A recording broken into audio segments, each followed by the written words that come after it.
5 तारखेला आता हा विजयी मेळावा होणार आहे।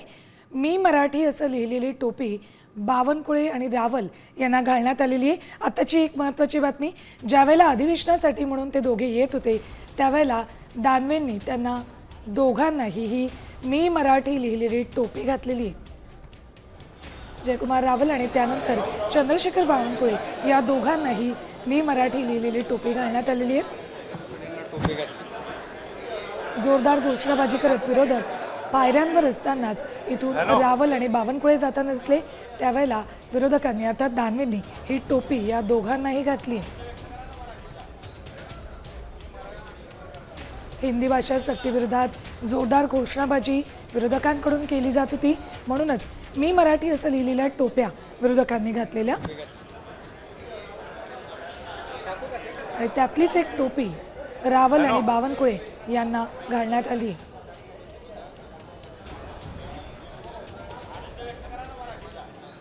तर अभिमान मराठी भाषेचा विरोधकांनी ही बॅनरबाजी केली आहे। विधान भवन परिसरामध्ये विरोधी पक्षाकडून आनंद साजरा करण्यात आला। मी मराठी अशी पाटी घेऊन विजय साजरा करण्यात आला। विरोधकांच्या डोक्यावर मी मराठी अशी टोपीही यावेळेला दिसली।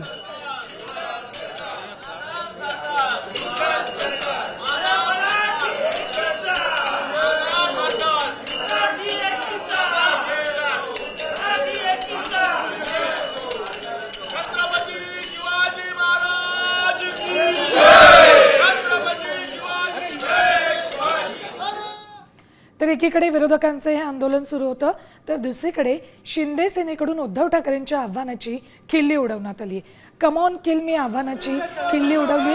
शिक्षण धोरण समिती मी स्थापन केली, कम ऑन किल मी अशी घोषणा लिहिलेली बॅनर यावेळेला त्यांच्या हातात होते। विधान भवनाच्या पायऱ्यांवर शिंदे सेनेचं हे आंदोलन सुरू होतं। गोगावले कायंदे यांच्या हातात हे फलक दिसतात। जो काय निर्णय घेतलेला आहे तो या महाराष्ट्राच्या हितासाठी घेतलेला आहे आणि ज्यांनी चुकीचं करत होते त्याबद्दल आजचा हा धिक्कार। कोणालाही घाबरत नाही आहे, कारण आपल्याला माहिती आहे आम्ही चांगलं काम करतोय, त्यामुळे घाबरायचं काय कारण नाही। आणि जिथे कुठे काय अडचणी आहे तिथे कालचा मार्ग काढलेला आहे आणि त्याच्यावरती ठोस निर्णय बसून थोड्याच दिवसामध्ये घेतील, त्यामुळे काळजी करू। तर पुढची बातमी बघूयात। जेएनपीटी इथल्या विस्थापित कोळी महिलांनी विधान भवनाबाहेर जोरदार आंदोलन केले। 356 कुटुंबियांचं पुनर्वसन करण्याची मागणी यावेळी करण्यात आली। आंदोलनकर्त्यांना पोलिसांनी ताब्यात घेतले।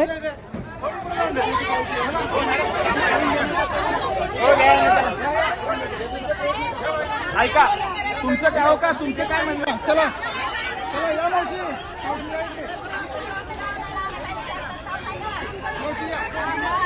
मावशी, काय मागणी आहे? मावशी, मागणी काय तुमची?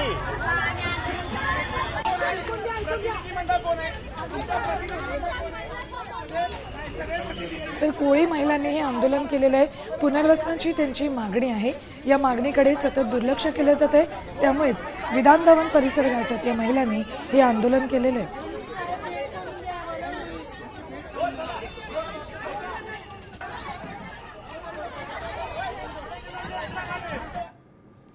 यानंतर कांदिवलीमधून एक सगळ्यात मोठी बातमी, ते धक्कादायक बातमी आपल्यापर्यंत पोहोचते।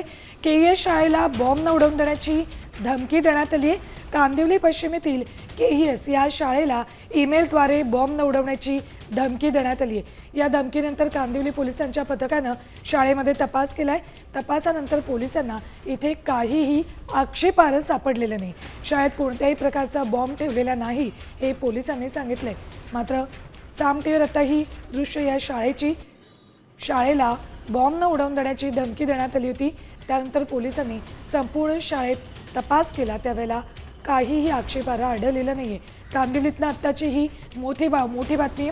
बॉम्ब न उडवण्याची धमकी शाळेला देण्यात आली होती, त्याबाबतचा ईमेल शाळेला पाठवण्यात आला होता। मात्र पोलीस तपासात काहीही आक्षेपार्ह आढळलेलं नाहीये।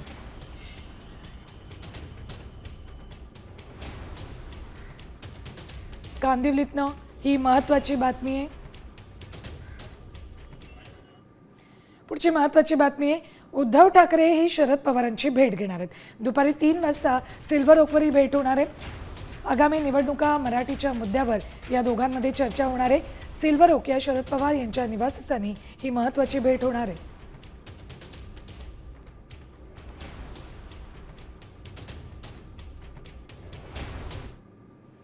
यानंतर आणखी एक महत्त्वाची बातमी आहे. पावसाळी अधिवेशन ही विरोधी पक्ष नेते विनाच होत आहे असं वाटतंय. कामकाज सल्लागार समितीच्या बैठकीतही विरोधी पक्ष नेते निवडीची चर्चा झाली होती. सत्ताधारी पक्षानं विरोधी पक्ष नेते पदासाठी अनुकूलता दाखवली होती. निवडीचा प्रस्ताव अद्यापही विधानसभा अध्यक्षांच्या विचाराधीन आहे. या अधिवेशनात तरी विरोधी पक्ष नेता निवड होणार का याकडे आता सगळ्यांचं लक्ष असेल.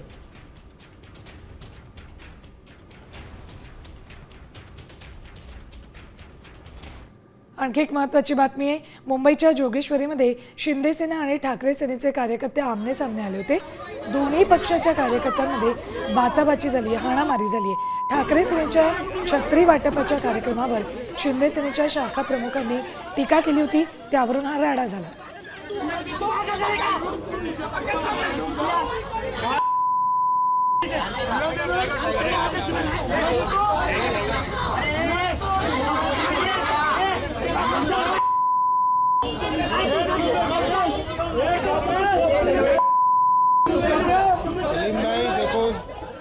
यानंतर बातमी नाशिकमधून भाजपमध्ये प्रवेशाचा धडाका नाशिकमध्ये सध्या सुरू आहे. सुधाकर बडगुजर यांच्या पाठोपाठ माजी आमदार अपूर्व हिरे हे सुद्धा आता भाजपमध्ये प्रवेश करणार आहेत. बुधवारी 2 जुलैला माजी आमदार अपूर्व हिरे हे भाजपमध्ये प्रवेश करणार आहेत. हिरे हे शिक्षक मतदारसंघाचे आमदार होते. 2019मध्ये हिरे यांनी भाजपच्या विद्यमान आमदार सीमा हिरे यांच्या विरोधात नाशिक पश्चिम विधानसभा मतदारसंघातून निवडणूक लढवली होती. आता बडगुजर यांच्यानंतर ते सुद्धा भाजपमध्ये प्रवेश करत आहेत. आदरणीय मुख्यमंत्री देवेंद्रजी फडणवीस साहेबांच्या कार्यपद्धतीवर आणि गिरीश भाऊंच्या कार्यकर्तृत्वावर जर विश्वास ठेवून येत असेल तर मला असं वाटतं त्यांचे स्वागत केलं पाहिजे. आणि अपूर्व येत असेल तर निश्चितपणाने स्वागत आहे. बघा, प्रत्येक व्यक्तीची ताकद असतेच आणि त्यांचा निश्चितपणाने पक्षाला फायदा होईल. बातमी खानदेशातून. खानदेशातल्या राजकारणात काँग्रेसला मोठा धक्का बसलेला आहे. माजी आमदार कुणाल पाटील यांनी भाजप प्रवेशाचा मुहूर्त निश्चित केलेला आहे. उद्या दुपारी 2 वाजता ते भाजपमध्ये प्रवेश करणार आहेत. अनेक दिवसांपासून सुरू असलेल्या भाजप प्रवेशाच्या चर्चेला यामुळे पूर्णविराम मिळाला आहे. कुणाल पाटील राहुल गांधींचे निकटवर्ती आणि काँग्रेसचा युवा चेहरा आहेत. कुणाल पाटील यांचं कुटुंब 3 पिढ्यांपासून काँग्रेसमध्ये सक्रिय राहिले. मात्र आता त्यांनी काँग्रेसला रामराम ठोकलाय.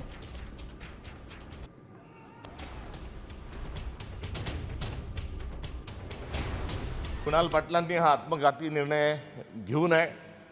त्यांचे आजोबा हे काँग्रेसकडून खासदार होते. त्यांचे वडील जे आहेत हे दीर्घकाळ मंत्रिमंडळात राहिले, काँग्रेसचे मोठे नेते होते. हे टाकलेलं जे कुंपण होतं हे वास्तविक पाहता हे कुंपण काँग्रेसच्या विचारांच्या संरक्षणाकरता होतं. मात्र आता हे कुंपणच शेत खाताना दिसतंय. देवेंद्र फडणवीस जर एवढा मोठा माणूस आहे, जर नरेंद्र मोदींना एवढं तुम्ही मानतात, तर कशाला काँग्रेसचे लोक तुम्ही तुमच्या पक्षात घेतात.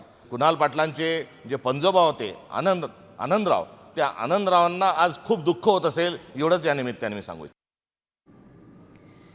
तर महाराष्ट्र काँग्रेसची दिल्लीमध्ये महत्त्वाची बैठक आज होती आहे. महाराष्ट्र काँग्रेस प्रभारी रमेश चेन्निथला यांच्या उपस्थितीत ही बैठक सुरू आहे. त्यासाठी काँग्रेस प्रदेशाध्यक्ष हर्षवर्धन सपकाळ, विजय वडेट्टीवार, बाळासाहेब थोरात, पृथ्वीराज चव्हाण, वर्षा गायकवाड, सतीश पाटील यांच्यासह राज्यातील प्रमुख नेते या बैठकीला उपस्थित आहेत. संघटन बांधणी आणि आगामी काळातील स्थानिक स्वराज्य संस्थांच्या निवडणुका यावर बैठकीत मंथन होणार आहे. बैठकीनंतर राज्यातले नेते संध्याकाळी 7 वाजता काँग्रेस अध्यक्ष खरगे यांची भेट घेतील.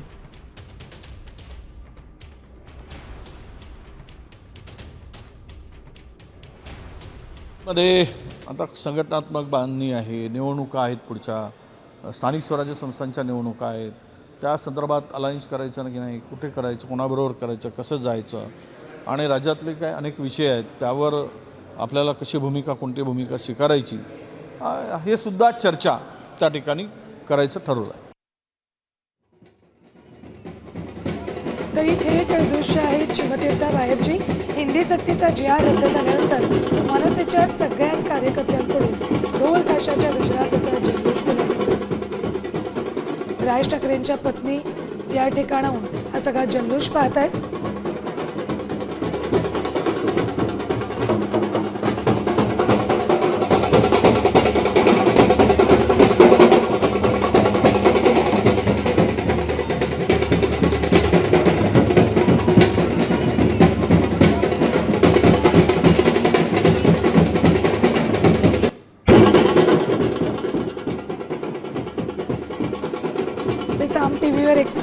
एकीकडे राज ठाकरे यांच्या पत्नी या शिवतीर्थावरून अर्थात घरातून हा सगळा जल्लोष पाहतात, तर दुसरीकडे मनसेचे सगळे कार्यकर्ते ते जल्लोष साजरा करताना दिसत आहेत.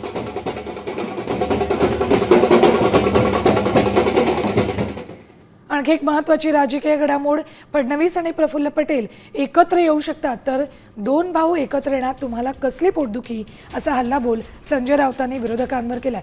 राज ठाकरे आणि उद्धव ठाकरे एकत्र येण्याच्या चर्चेवर फडणवीसांनी माझ्या शुभेच्छा आहेत की दोघांनी एकत्र राहावं असा उपहासात्मक टोला लगावला होता. त्यानंतर राऊतांनी हा टोला लगावलाय. काय नेमकं म्हणाले संजय राऊत बघा. जर देवेंद्र फडणवीस आणि प्रफुल्ल पटेल एकत्र येऊ शकतात, जर देवेंद्र फडणवीस आणि मिंधे एकत्र येऊ शकतात, जर देवेंद्र फडणवीस आणि हसन मुश्रीफ एकत्र येऊ शकतात, तर दोन भाऊ एकत्र येण्यात तुम्हाला कसली पोटदुखी आहे? तुमचं कशाला पोटात दुःख आहे? बातमी पावसाबाबतची. गुजरात राज्यातल्या प्रसिद्ध तीर्थक्षेत्र पावागड मंदिरात मुसळधार पावसामुळे पूरपरिस्थिती निर्माण झाली आहे. पाण्याचा वेग इतका होता की त्याला धबधब्याचं स्वरूप प्राप्त झालं होतं. हा मार्ग अत्यंत धोकादायक बनला होता, त्यामुळे मंदिरात जाणारी भाविक काही वेळ अडकून पडले. दरम्यान कुठलीही जीवितहानी झाल्याचं वृत्त नाहीये. मंदिर प्रशासनानं आणि आपत्कालीन यंत्रणांनी तात्काळ लक्ष घालून परिस्थिती नियंत्रणात आणली.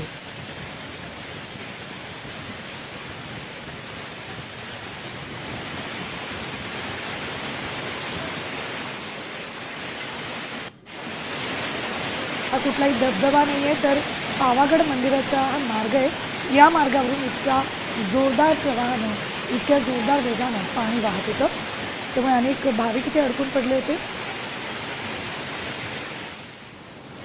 त्यानंतर आता हा असा एक व्हिडिओ पाहूयात ज्यानं आपल्याला धडकी भरेल. नदीला महापूर आलाय, त्यामुळे पाण्याचा वेगही प्रचंड आहे. अशात या पाण्यात एक कार पडली. मग काय, कार पुरात पालापाचोळ्यासारखी वाहायला लागली आणि कार चालक थेट बोनेटवर बसला. पुरात स्वतःचा जीव वाचवण्याचा प्रयत्न तो करत होता. उत्तराखंडच्या उत्तरकाशीत काही दिवसांपासून जोरदार पाऊस सुरू आहे, त्यामुळे नदीला पूर आलाय. त्यातच ही कार पडली होती.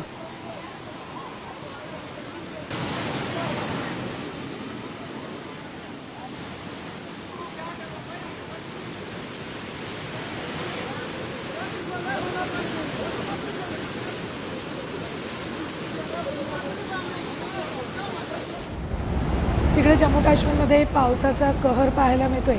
सलाल धरणाचे दरवाजे उघडल्यानं चिनाब नदीला पुराचा धोका निर्माण झालाय. जम्मू काश्मीरमधील रियासी जिल्ह्यामध्ये मुसळधार पाऊस कोसळल्यामुळे चिनाब नदीच्या पाणी पातळीत प्रचंड वाढ झाली. त्यामुळे सुरक्षेच्या कारणास्तव सलाल धरणाचे दरवाजे उघडण्यात आले.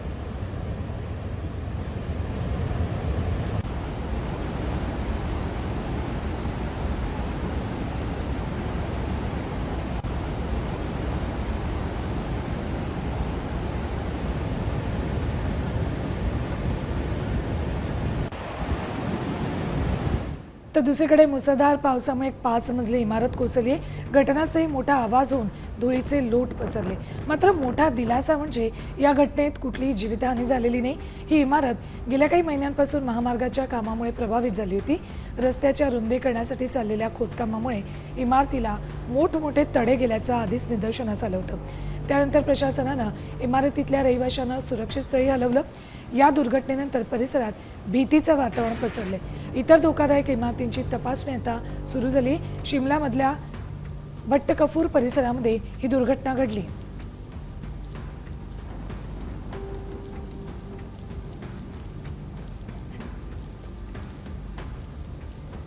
तर पुढचे 5 दिवस महाराष्ट्रात मुसळधार ते अतिमुसळधार पावसाचा अंदाज हवामान खात्यानं वर्तवलाय. कोकण किनारपट्टीचा मध्य महाराष्ट्रात जोरदार पावसाचा इशारा देण्यात आलाय. विदर्भ आणि मराठवाड्यातही जोरदार पावसाचा अंदाज वर्तवण्यात आलाय. पावसानं उघडीप घेतल्यानंतर शेतकऱ्यांनी पेरण्या उरकल्यात. आता बळीराजा पावसाकडे डोळे लावून बसलाय. राज्यात आता पुढचे 5 दिवस जोरदार पावसाचा अंदाज आहे.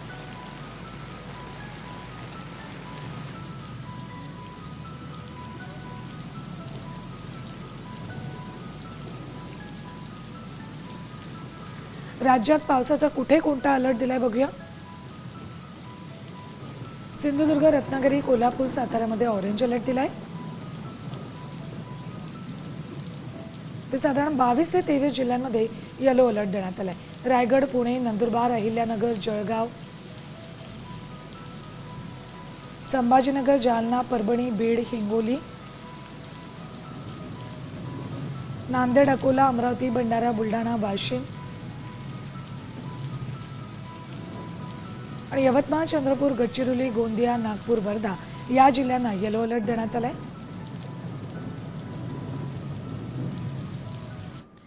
तर पालघर जिल्ह्यातल्या वाडा, विक्रमगड, जव्हार या भागातल्या आदिवासींचे पावसाळ्यात प्रचंड हाल होत आहेत. पूर आलेल्या नदीतून जीवघेणा प्रवास करत मुलं शाळा गाठत आहेत. ट्यूबच्या आधारानं मुलं शाळेत जात आहेत.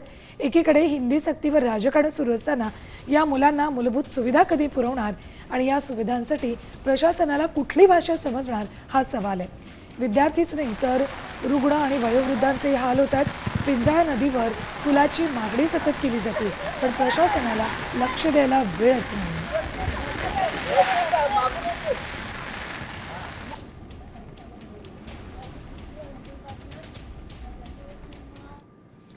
तर नंदुरबारमध्ये गेल्या काही दिवसांपासून मुसळधार पाऊस सुरू आहे. त्यामुळे ओढे, नाल्यांचा प्रवाह वाढलाय. यामुळे पाड्यांवर राहणाऱ्या सगळ्याच नागरिकांना जीव धोक्यात घालून नद्या, ओढे ओलांडावे लागत आहेत. यात विद्यार्थी सुद्धा शाळेसाठी जीव धोक्यात घालत आहेत. इथल्या केलखाडी इथल्या नदीवर पूल नाही आहे, त्यामुळे डोंगर पाड्यावर राहणारे विद्यार्थी झाडाच्या फांदीवरून तोल सावरत कसं बसं पलीकडे जातात. दोरीच्या आधारानं नदी पार करतात. जीव धोक्यात घालूनच लहान मुलं शाळेत जात आहेत. स्वातंत्र्य मिळून अनेक वर्ष झाली, अद्यापही पाड्यांवर मात्र रस्ता नाही आहे. ग्रामस्थांकडूनही यासाठी पाठपुरावा केला जातोय, तरी प्रशासनाकडून म्हणावी तशी हालचाल होत नाही.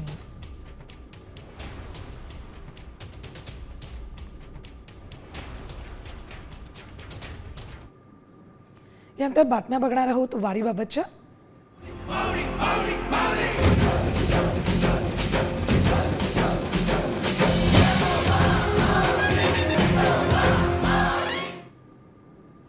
आषाढी एकादशीनिमित्त आज नाशिकमध्ये शाळकरी विद्यार्थ्यांनी रिंगण सोहळा साजरा केला.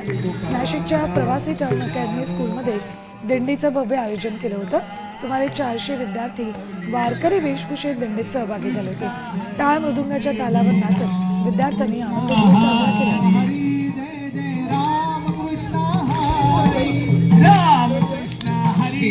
वारकरी also remembers Lord. Like वारकरी.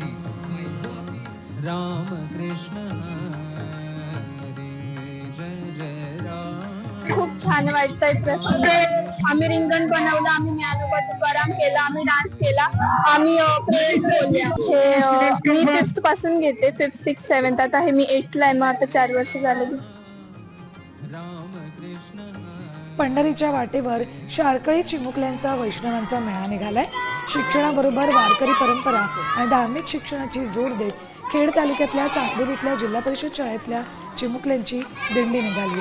चिमुकले वारकरी पंढरीच्या वारी सोहळ्यात तल्लीन झालेले दिसतात.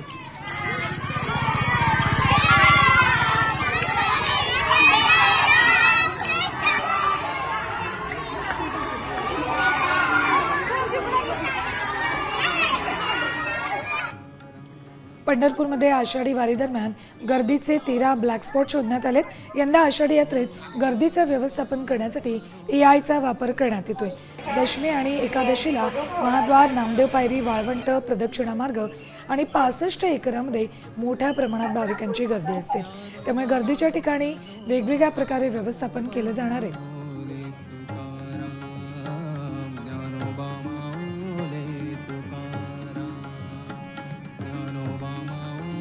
आषाढी यात्रेच्या सोहळ्याला खरं आता सुरुवात झाली आणि यावर्षी जवळपास 20 ते 22 लाख भाविक पंढरपूरला विठ्ठल रुक्मिणीच्या दर्शनासाठी येतील असा प्रशासनाचा अंदाज आहे. त्या दृष्टीने खरं तर पोलीस प्रशासनाने या सगळ्या गर्दीच्या नियंत्रणाची सगळी व्यवस्था केलेली आहे. गर्दीचं नियंत्रण करण्यासाठी पोलिसांनी देखील मोठ्या प्रमाणामध्ये बंदोबस्त करण्यात आलेला आहे.